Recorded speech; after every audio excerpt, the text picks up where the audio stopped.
വളരെ ശരിയാണ്. കാര്യം ഇപ്പോ എനിക്ക് തോന്നുന്നൊരു 20 ദിവസം മുമ്പേ വളരെ പ്രധാനപ്പെട്ട തൃശ്ശൂർ സിറ്റിക്കകത്ത് ഒരു ചെറുപ്പക്കാരൻ ഇതേമാതിരി കുഴിയിൽ വീണ് മരിച്ചു.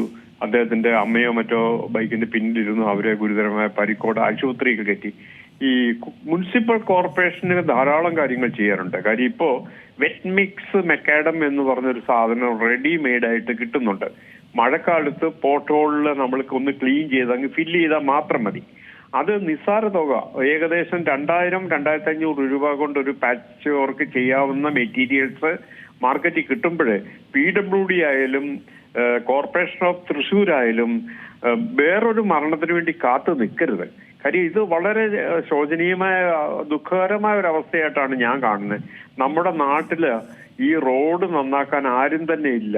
അതേസമയം തൊട്ടടുത്ത് പാലിയേക്കര ടോൾ വിരിക്കുന്നതിന് ബഹുമാനപ്പെട്ട ഹൈക്കോടതി പോലും അവർക്ക് സാവകാശം കൊടുത്തേക്കാണ്. ഈ റോഡ് ഗതാഗതം വളരെയേറെ താറുമാറായിട്ടുണ്ട്. ഈ പോട്ട് ഹോൾസ് ഒക്കെ തന്നെ ഒരു മഴയ്ക്ക് തന്നെ തകരുന്ന രീതിയിലേക്ക് റോഡ് തന്നെ ഒലിച്ചു പോകുന്നുണ്ട്. ഇത് ബഹുമാനപ്പെട്ട PWD മന്ത്രിയുടെ ശ്രദ്ധയിലേക്ക് സി ന്യൂസ് പെടുത്തുകയാണ്. കാര്യം ഇതെല്ലാം നമുക്കിപ്പോൾ റിപ്പയറബിൾ ആണ്. ഇതിനകത്ത് എന്താ പ്രോബ്ലം വെച്ചാൽ പലരും പറയും മഴക്കാലത്ത് ടാർ ചെയ്യാൻ പറ്റില്ല.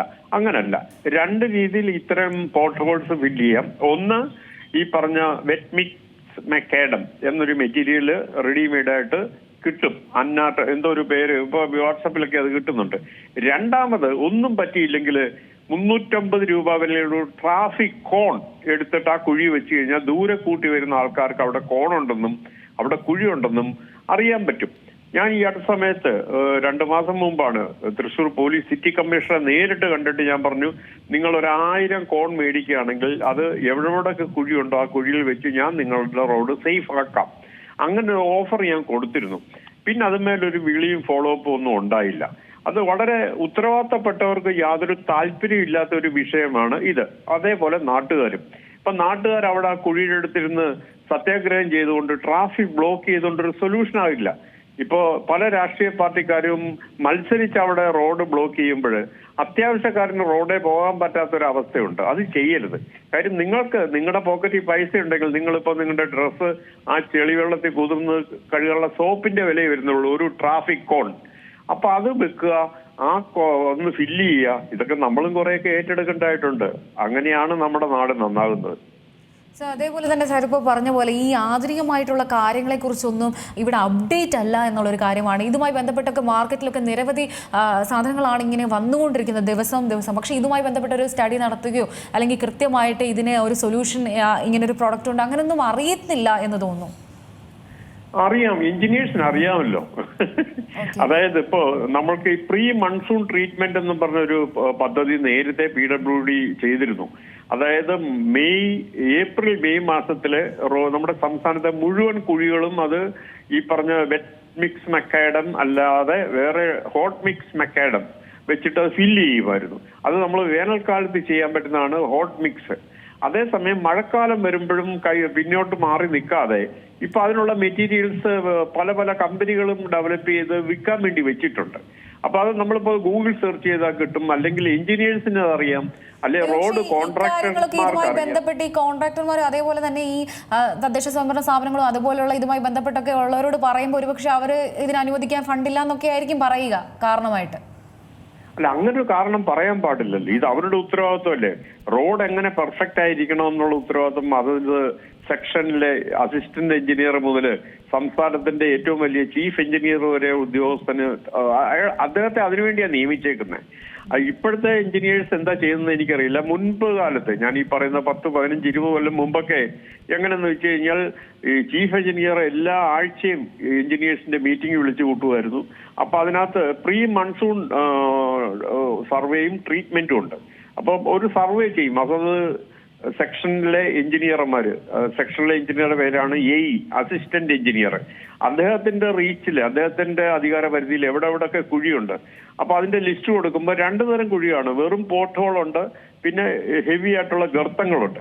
ഇതെല്ലാം ഏപ്രിൽ മാസം പകുതിയോടുകൂടി കണ്ടുപിടിക്കുകയും ഏപ്രിൽ മെയ് മാസം പകുതിയോടുകൂടി അത് ഫില്ലപ്പ് ചെയ്യുകയും ചെയ്യും. അതിന് എമർജൻസി ഫണ്ട് എന്ന് പറഞ്ഞ് PWD പ്രത്യേകമായ ഫണ്ടുണ്ട്. അത് റോഡ് സേഫ്റ്റി ഫണ്ടിൽ നിന്നും ഈ ഫണ്ട് എടുക്കാവുന്നതാണ്, എടുക്കുന്നുമുണ്ട്. പക്ഷെ എന്തുകൊണ്ട് തൃശ്ശൂർ നഗരത്തിന്റെ നഗരമധ്യത്തിൽ ഇങ്ങനൊരു അപകടം ഒന്നുണ്ടായി, രണ്ടുണ്ടായി, മൂന്നാമത്തെ അപകടമാണ്. ഇനിയെങ്കിലും മുനിസിപ്പൽ കോർപ്പറേഷന്റെ ചെയർപേഴ്സണും അതേമാതിരി അവിടുത്തെ എക്സിക്യൂട്ടീവ് എഞ്ചിനീയറും അതേപോലെ പോലീസിന് അവർക്ക് നോട്ടീസ് കൊടുക്കാം. ഇങ്ങനെ ഒരു കുഴിയിൽ അപകടം ഉണ്ടാകാൻ സാധ്യതയുണ്ട്, നിങ്ങൾ ഇത് ഫില്ല് ചെയ്തില്ലെങ്കിൽ ഇനിയൊരു അപകടം ഉണ്ടായാൽ നിങ്ങളെ കൂടി അക്യൂസ്ഡ് ആവും, എന്ന് വെച്ചാൽ കൂട്ടുപ്രതിയാക്കും, ജയിൽ ശിക്ഷ ഉണ്ടാകും. അങ്ങനെ നമ്മൾ ഉണർന്ന് പ്രവർത്തിക്കേണ്ട ഒരു മേഖലയാണ് റോഡ് സുരക്ഷയും ഇതുമാതിരിയുള്ള നമ്മുടെ ദൈനംദിന കാര്യങ്ങളിൽ എല്ലാവരുടെയും ഒത്തൊരുമിച്ചുള്ള. അതേമാതിരി പ്രവർത്തകർ, ഇപ്പൊ രാഷ്ട്രീയ പ്രവർത്തകർ അവിടെ സത്യാഗ്രഹം ഇരുന്നു, റോഡ് തടഞ്ഞു. റോഡ് തടയൽ ഒരിക്കലും ഒരു സൊല്യൂഷൻ അല്ല, ദേവിയത് ചെയ്യരുത്. കാര്യം ഇത്രയും ബ്ലോക്ക് രാവിലെ പീക്ക് അവറിൽ ഉണ്ടാകുമ്പോൾ അത് റിലീസ് ചെയ്യാൻ വേണ്ടി 1.5 മണിക്കൂറോളം എടുക്കും. പോലീസിന്റെ ജോലിഭാരം കൂടും, പിന്നെ പലർക്കും ലാത്തിയടി ഏക്കണ്ടായിട്ട് വരും, കേസിൽ പ്രതിയാകും. നല്ല കാര്യങ്ങൾ ചെയ്ത് നമ്മുടെ നാടിനെ നന്മയാക്കുക.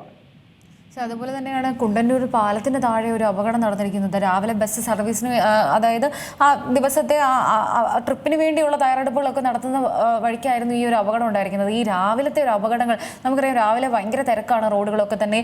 അപ്പോൾ ഈ അപകടങ്ങൾ വർദ്ധിക്കുകയും, പ്രത്യേകിച്ച് ഇവിടെ ദേശീയപാതയുമായി ബന്ധപ്പെട്ട് പണി നടക്കുന്നതിനാലൊക്കെയാണ് ഇങ്ങനെ ബ്ലോക്ക് ആവുന്നത് ഈ കുണ്ടന്നൂർ പാലത്തിന് താഴെ എന്ന് പറയുന്നുണ്ട്.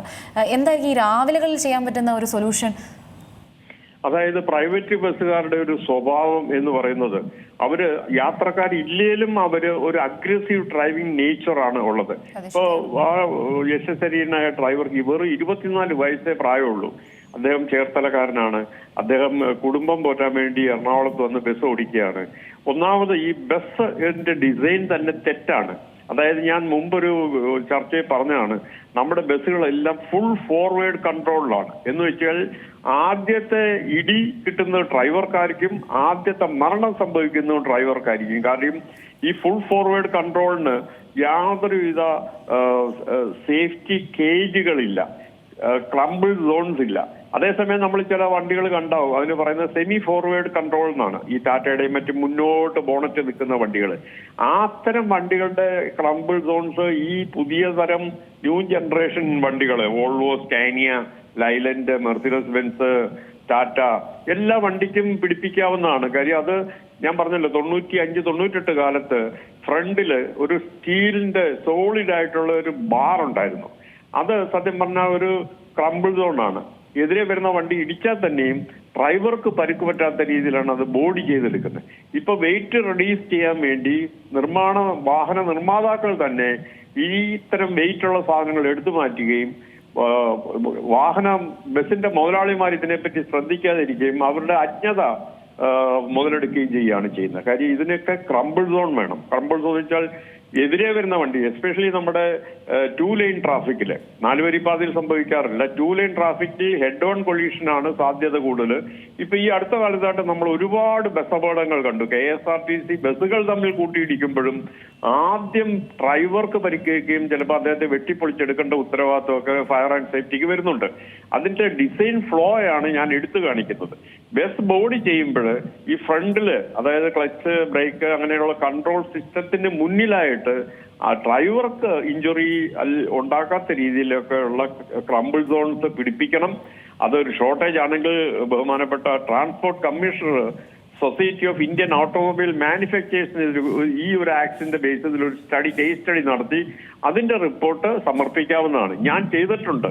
ഞാൻ 2002 ചെയ്തതാണ്. കാര്യം അന്ന് ഐങ്കൊമ്പ് ബസ് അപകടം, അതേപോലെ തന്നെ മലപ്പുറം ജില്ലയിൽ ഒരു ബസ് അപകടം ഉണ്ടായി. അതൊക്കെ അതിന്റെ ഡിസൈൻ ഫെയിലുവർ നമ്മൾ പഠിക്കണമെങ്കിൽ നമുക്ക് എക്സ്പെർട്ടീസ് വേണം. അപ്പൊ ആ എക്സ്പെർട്ടീസ് ഉപയോഗിക്കണം, അല്ലെങ്കിൽ എക്സ്പെർട്സിനെ ഉപയോഗിക്കണം. ഇന്ന് വരെ ട്രാൻസ്പോർട്ട് ഡിപ്പാർട്ട്മെന്റിൽ നിന്നോ മോട്ടോർ വെഹിക്കിളിൽ നിന്ന് എനിക്ക് ഒരു കോൾ വന്നിട്ടില്ല ഈ ഒരു അപകടം ഉണ്ടായി, നമുക്കൊരു കേസ് സ്റ്റഡി നടത്തിയാലോ. അപ്പൊ അവരുടെ ഒരു അഹംഭാവം, ഞങ്ങൾക്ക് യൂണിഫോം ഉണ്ട്, ഞങ്ങൾ ഓഫീസർമാരാണ്, നിങ്ങൾ വീട്ടിൽ ഇരുന്നാൽ മതി എന്ന് പറയുന്നത് തെറ്റാണ്. ഇത് മനുഷ്യ ജീവനാണ്. ആ ചെറുപ്പക്കാരന്റെ മരണം അതിദാരുണമാണ്. അത് ഒഴിവാക്കാൻ പറ്റുന്നതായിരുന്നു. ബസിന് സഫീഷ്യന്റ് ആയിട്ടുള്ള ക്രംബിൾ സോൺ പ്രൊട്ടക്ഷൻ സിസ്റ്റം ആ വണ്ടിക്ക് ഉണ്ടായിരുന്നെങ്കിൽ. അതേപോലെ തന്നെയാണ് ഡ്രൈവർമാർ ശ്രദ്ധിക്കുക. ഏത് റോഡ് അപകടം ഉണ്ടായാലും ആദ്യം മരിക്കുന്നത് ഡ്രൈവറാണ്. കാര്യം ഡ്രൈവറുടെ ശരീരം പ്രൊജക്റ്റഡ് ആണ്. ഓപ്പോസിറ്റ് ട്രാഫിക്കിന് പ്രൊജക്റ്റഡ് ആകുമ്പോൾ ഓട്ടോറിക്ഷ മുതൽ ഇന്റർസ്റ്റേറ്റ് ബസ്സുകൾ വരെ ഓടിക്കുന്ന ഡ്രൈവർമാർ അതീവ ശ്രദ്ധയോടെ ഓടിക്കണം. നിങ്ങളുടെ ശരീരമാണ് നിങ്ങളാണ് ആദ്യത്തെ ഇര. അപ്പൊ അപകടത്തിന്റെ ഇരയാകാതെ സുരക്ഷിതമായി യാത്ര ചെയ്യുക, ജീവൻ രക്ഷിക്കുക. ഏറ്റവും പുതിയ വാർത്തകളും വിശേഷങ്ങളും വിരൽ തുമ്പിലറിയാൻ സീ മലയാളം ന്യൂസ്. എല്ലാ ഡിജിറ്റൽ പ്ലാറ്റ്ഫോമുകളിലും ലഭ്യം.